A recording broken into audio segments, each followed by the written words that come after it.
आप देख रहे हैं डार्क फाइल्स। तो चलिए बढ़ते हैं आज की इस कहानी की ओर।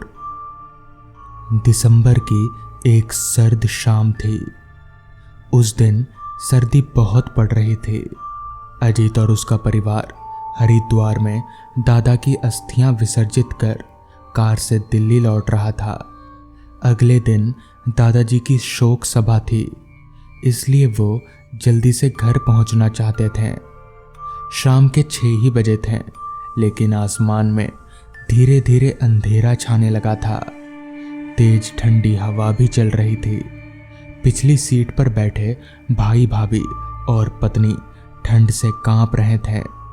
स्वेटर जैकेट पहनने के बाद भी सबकी कपकपी छूट रही थी। अजीत के परिवार ठंड के मारे बुरा हाल था उनका। अजीत की पत्नी ने तभी कहा, सुनिए, बहुत ठंड लग रही है। गाड़ी की डिग्गी में कंबल रखे हैं, गाड़ी को साइड पर लगाएं ताकि कंबल निकाल सकें। अजीत ने थोड़ा आगे जाकर गाड़ी को साइड पर रोका, डिग्गी से कंबल निकालकर अपनी पत्नी को दिए। तभी उसका ध्यान कच्चे रास्ते की तरफ गया, जहां दिल्ली 160 किलोमीटर लिखा था।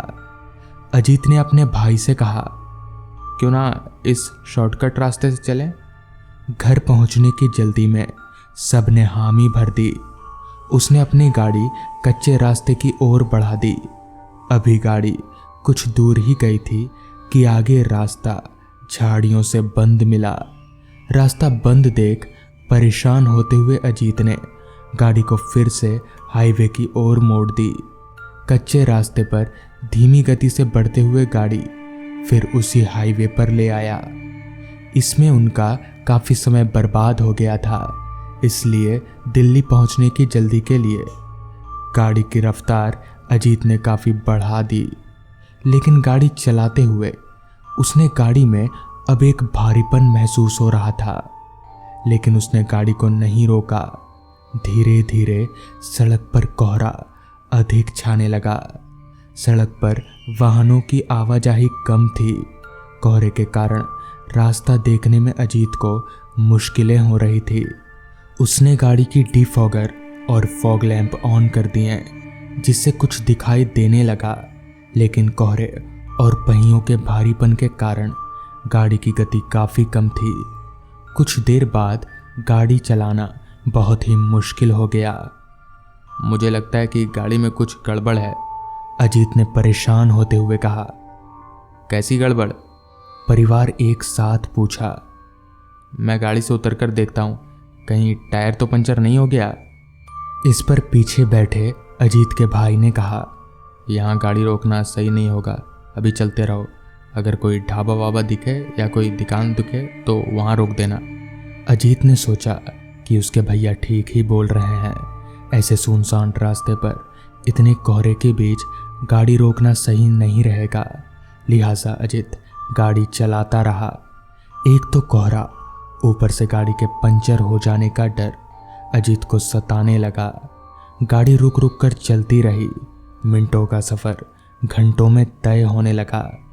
अजीत को समझ नहीं आ रहा था कि अचानक इस गाड़ी को क्या हो गया। गाड़ी इस तरह से अटक अटक कर क्यों चलने लगी? कहीं ना कहीं अजीत ये भी जानता था कि टायर पंचर हो जाने के बाद भी गाड़ी इतनी रुक रुक कर नहीं चलती है। उसे बहुत अजीब सा लग रहा था। खैर, वो किसी तरह गाड़ी चलाता रहा। पीछे बैठे भैया भाभी और उसकी पत्नी ठंड से कांप रहे थे। ठंड सच में बहुत ज़्यादा थी। रास्ते पर अभी तक अजीत के गाड़ी के अलावा और कोई गाड़ी नज़र नहीं आ रही थी। तभी अचानक से पीछे से आती एक गाड़ी की हेडलाइट की रोशनी सामने रास्ते पर पड़ी। वो एक ट्रक थी। वो ट्रक आकर अजीत के गाड़ी के बराबर में चलने लगी। अजीत ने खिड़की से उस ट्रक की तरफ देखा तो पाया कि ट्रक ड्राइवर हाथ का इशारा करके अजीत को उसके कार के पहिए की तरफ कुछ दिखा रहा है। अजीत ने सोचा कि शायद ट्रक ड्राइवर ये बताने की कोशिश कर रहा है कि टायर पंचर हो चुका है, जिस पर अजीत ने खिड़की का शीशा नीचे गिराए बगैर ही उस ट्रक वाले को हाथ का इशारा करके ये जाहिर कर दिया कि उसे पता है कि कार का टायर पंचर हो चुका है, मगर फिर भी वो ट्रक वाला बार बार कार के पहिए की तरफ इशारा करके उसे कुछ बताने की कोशिश किए जा रहा था और बार बार अजित उसकी तरफ ज्यादा ध्यान दिए बगैर अपना हाथ हिला दे रहा था। जब बहुत कोशिशों के बावजूद भी ट्रक वाला अजित को अपनी बात बताने में असमर्थ रहा तो वो ट्रक को तेजी से भगाकर वहां से आगे निकल गया। अजित ने अपने मन ही मन में कहा, बड़ा अजीब आदमी है यार, बार बार बोल रहा हूं कि पता है टायर पंचर है, फिर भी बार बार वही इशारा कर रहा है। जिस पर अजित ने अपने भाई से कहा, भैया लगता है गाड़ी पंचर ही हुई है, मैं उतर कर देखता हूँ, आप गाड़ी में ही रहना। इतना बोलकर अजित ने गाड़ी को एक साइड में लगाया और गाड़ी का दरवाजा खोलकर उतरने के लिए अपना कदम बाहर निकाला ही था कि तभी वो डर के मारे एकदम से वापस कार के अंदर आकर बैठ गया और दरवाज़ा लॉक कर लिया। दरअसल गाड़ी के टायर से एक लाश लिपटी हुई थी, एक औरत की लाश। तभी अजित के भैया ने उससे पूछा, क्या हुआ, तू ऐसे डर कर अंदर क्यों आ गया? जिस पर अजित डरते डरते बोला, वो लाश लिपटी है टायर से। अजित की बात सुन इससे पहले कि बाकी लोग चौंक पाते हैं कि तभी अचानक से टायर से लिपटी वो लाश उठ खड़ी हुई और खिड़की पर अपने खून से सने हाथों से थपथपाने लगी। उस औरत का चेहरा बहुत ही ज्यादा डरावना था, उसकी आंखें लाल चमक रही थी। अब तक सबको समझ आ चुका था कि वो औरत कोई इंसान नहीं बल्कि एक चुड़ैल है। तभी अजित के भैया ने उसे जल्दी से गाड़ी भगाने को कहा। भैया की बात सुन अजित होश में आया। उसने तुरंत गाड़ी चालू की और कार लेकर तेजी से वहां से निकलने लगे, मगर वो औरत इतनी तेज कार के साथ साथ दौड़ते हुए भी उनका पीछा किए जा रही थी। किसी तरह से उन लोगों ने जैसे तैसे उस औरत से पीछा छुड़ाया और वहां से जान बचाकर निकले और इस तरह से उस रात उनकी जान बच गई। बाद में कहीं से पता चला कि दरअसल कुछ साल पहले उस रास्ते पर उस औरत को एक कार वाले ने कुचल दिया था और वो औरत उसी तरह से उस कार के टायर में लिपटकर घसटाती रही और अपनी जान गंवा दी। अगर वो कार वाला चाहता तो उसकी मदद कर सकता था, मगर उसने नहीं की। तब से इस हाईवे पर यह सिलसिला जारी है। उस औरत की आत्मा हर कार वाले को अपना शिकार बनाना चाहती है और मौत के घाट उतार देना चाहती है। तो दोस्तों, ये थी आज की पहली कहानी। आज की दूसरी कहानी में आगे बढ़ने से पहले अगर आपने अभी तक हमारे नए चैनल डार्क टीवी को सब्सक्राइब नहीं किया है तो कर लें। लिंक आपको नीचे डिस्क्रिप्शन बॉक्स में मिल जाएगी, जहां हर शाम 7:30 बजे नई वीडियोस आती हैं। तो चलिए बढ़ते हैं आज की दूसरी कहानी की ओर। मुझे अच्छे से याद है, घटना आज से 18 साल पहले की है और उन दिनों मैं अपने गांव में रहा करता था। उस समय हमारा गांव काफ़ी छोटा और कम आबादी वाला होने के कारण गांव के सभी लोग खेती करके अपना घर परिवार चलाया करते थे। उस समय हमारे गांव में ना तो बिजली हुआ करती थी और ना ही किसी के पास फ़ोन था, जिस कारण उस समय सभी लोगों के पास वक्त ही वक्त रहता था। दरअसल हुआ कुछ यूँ था कि पिताजी के देहांत के बाद परिवार की सारी जिम्मेदारी मेरे सर पर आ गई थी, जिस वजह से मैं काम की तलाश में इधर उधर भटकने लगा। मगर काफ़ी दिन भटकने के बाद भी मुझे किसी तरह का काम नहीं मिला और हमारा खुद का खेत भी नहीं था कि मैं खेती कर सकूं, क्योंकि पिताजी के इलाज में हमारे सारे खेत बिक चुके थे।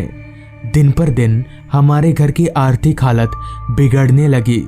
मैं काफ़ी परेशान सा रहने लगा कि तभी मुझे याद आया, 3 महीने पहले मेरा एक दोस्त विकास हमारे गांव आया था।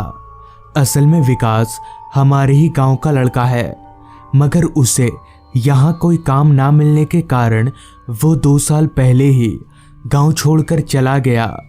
लेकिन 3 महीने पहले वो जब लौटा तो वो काफ़ी पैसे वाला बनकर आया था और उसने मुझसे कहा भी था कि कभी काम की ज़रूरत हो तो मेरे पास चले आना, मैं तुम्हें अपनी फैक्ट्री में काम लगवा दूंगा। विकास की ये बात याद आते ही मेरा मुरझाया चेहरा एकदम से खिल उठा और मैं सीधे चलकर अपने घर गया।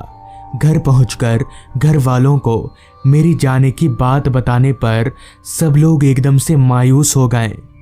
लेकिन इसके अलावा मेरे पास दूसरा उपाय उपाय भी नहीं था।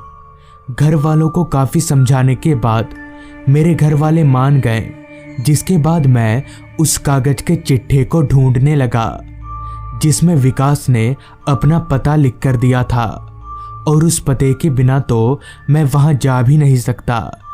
काफ़ी देर ढूंढने के बाद आखिरकार मुझे वो कागज मिल ही गया जिसमें विकास ने अपना पता लिखा था। उस कागज के मिलने से मुझे इतनी खुशी हुई कि मानो मुझे पहले महीने की पगार मिली हो। जिसके बाद मैं अगले दिन निकलने की तैयारी में लग गया।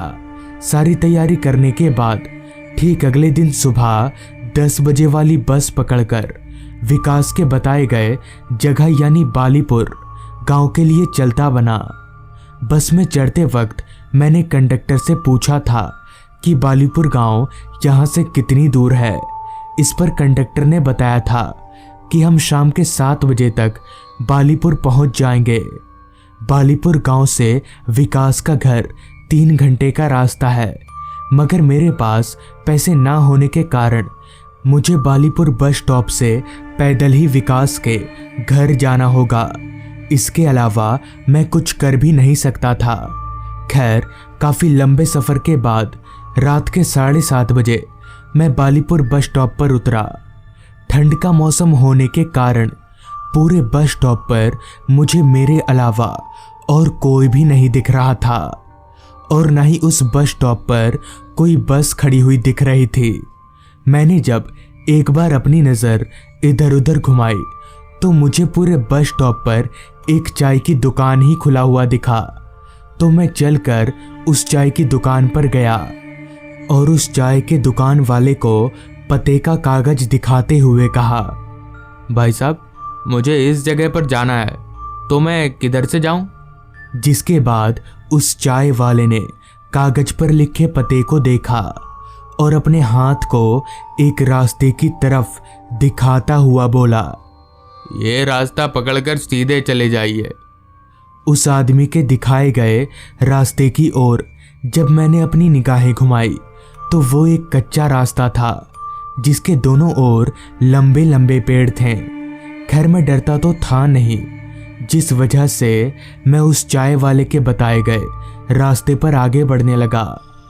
वो रास्ता पूरी तरह से अंधेरे में डूबा हुआ था। रोशनी का एकमात्र जरिया जो चांद की रोशनी थी, वो भी रास्ते के किनारे लंबे लंबे पेड़ों के कारण रास्ते तक सही से पहुंच नहीं पा रही थी।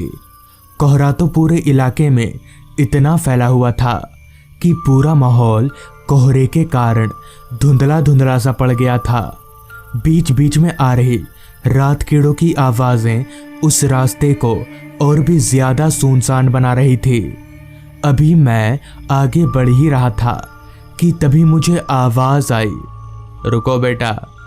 उस आवाज़ को सुनकर मैंने जब अपनी निगाहें उस आवाज़ की ओर घुमाई तो मैंने देखा कि रास्ते के एक किनारे पर अंधेरे में चादर ओढ़कर एक बूढ़ा आदमी दुबक कर बैठा हुआ है। उस बुजुर्ग आदमी को देखकर मैं एकदम से रुक गया और मैंने उस बुजुर्ग आदमी से कहा, क्या बात है बाबा? इस पर उस बुजुर्ग आदमी ने कहा, बेटा, रात के वक्त इस रास्ते से मत जाओ, यह रास्ता ठीक नहीं है। उस बुजुर्ग आदमी की बात सुनकर मैंने अपने मन ही मन में कहा, अगर मैं अभी नहीं गया तो हो सकता है विकास कल सुबह काम पर चला जाए, फिर मैं उसे कैसे ढूंढूंगा? अपने मन में ये सोचते ही मैंने उस बुजुर्ग आदमी से कहा, बाबा मुझे जाना ही होगा, मेरी परेशानी बहुत बड़ी है। तो इस पर उस बुजुर्ग आदमी ने कहा, बेटा मौत से भी बड़ी परेशानी होती है।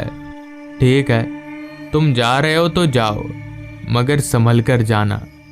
जिसके बाद मैं वापस से उस रास्ते पर आगे बढ़ने लगा।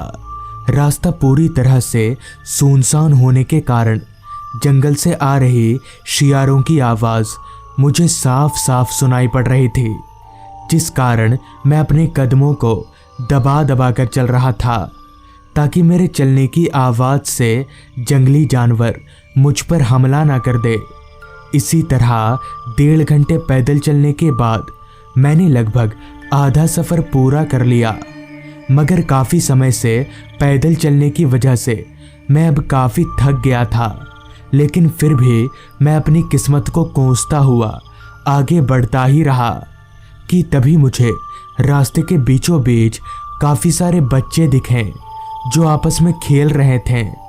तो इतनी रात गए जंगली इलाके में इतने सारे बच्चों को देखकर मैं एकदम से हैरान हो गया कि भला ये बच्चे यहाँ पर तो कर क्या रहे हैं। यहाँ तो दूर दूर तक कोई घर भी नहीं है। खैर जो भी हो, उन बच्चों को देखकर मुझे थोड़ी हिम्मत मिली कि इनसे पूछकर अब ये तो पता चल जाएगा कि मुझे और कितना चलना पड़ेगा। ये सोचकर मैं चलता हुआ उन बच्चों के करीब गया। तो उन बच्चों के करीब जाते ही मैंने एक बात पर गौर किया कि इतने सारे बच्चों में से किसी ने भी कोई कपड़ा नहीं पहना है। तो क्या इन्हें ठंड नहीं लग रही? अभी मैं उन बच्चों को देख ही रहा था कि तभी मेरी नज़र उन बच्चों के बगल में बैठी एक औरत पर गई। तो उस औरत को देखकर मैंने सोचा कि आगे का पता उन बच्चों से ना पूछकर उस औरत से पूछ लेता हूँ। इतना सोचकर मैं उस औरत के करीब गया। तो उस औरत के करीब जाते ही मैंने जब उसका चेहरा देखा तो मेरे होश उड़ गए और मेरा पूरा शरीर जोर जोर से कांपने लगा, क्योंकि उस औरत की शक्ल पूरी तरह से जली हुई थी और उसके मुंह से खून टपक रहा था। ये देखकर मैं समझ गया कि ये औरत चुड़ैल है। अभी मैं डरकर कांप ही रहा था कि तभी वहां मौजूद सभी बच्चों ने मुझे चारों तरफ से घेर लिया। अब उन सारे बच्चों का चेहरा भी पूरी तरह से बदल चुका था। ये देखकर मैं समझ गया कि ये सभी भूत हैं और अब मैं नहीं बचूंगा। कि तभी उस चुड़ैल ने एकदम से मेरा गला पकड़ लिया। अभी मैं मरने ही वाला था कि तभी पता नहीं कहां से वहां पर मेरा दोस्त विकास आ गया। तो विकास के आते ही वहां मौजूद सारे भूत एकदम से गायब हो गए, जिसके बाद विकास मुझे अपने साथ अपने घर ले आया। घर पहुंचकर मैंने विकास से कहा, अरे विकास, तुझे कैसे पता चला कि मैं आ रहा हूं? इस पर विकास ने कहा, मुझे सब पता है, तू ये बता गांव में मेरे माँ और बाबा कैसे हैं? इस पर मैंने अपने और उसके दोनों के घरों का हाल समाचार बताया। अपने घर का हाल समाचार सुनकर विकास एकदम से रोने लगा, जिस पर मैंने विकास से कहा, क्या हुआ विकास, रो क्यों रहा है तू? कुछ दिनों के बाद चले जाना गांव माँ बाबा से मिलने। इस पर विकास ने कहा, अब मैं कभी नहीं जा सकता यार। मेरे पूछने पर विकास ने बताना शुरू किया। आज से 1 महीना पहले मैं काम से जब घर लौट रहा था तो रास्ते पर एक बड़ी सी गाड़ी के चपेट में आकर मेरी मौत हो गई। ये बोलकर विकास जोर जोर से रोने लगा। पहले पहले तो मुझे लगा कि विकास मजाक कर रहा है। फिर जब मेरी नज़र उसके पैरों पर गई तो उसके पैर देखकर मैं एकदम से चौंक गया, क्योंकि सच में विकास के पैर उल्टे थे। आगे विकास ने कहा, कल सुबह गांव वापस लौट जाना और मेरे मरने की बात मेरे घर वालों को बता देना। इतना बोलकर विकास की आत्मा हवा में धुआं हो गई। तो दोस्तों, ये थी आज की कहानी। अगर आपको ये कहानी अच्छी लगी हो तो चैनल को ज़रूर सब्सक्राइब कर लें। तो मैं आपका दोस्त आर्यन जल्द ही मिलूंगा आपसे ऐसी ही एक कहानी के साथ।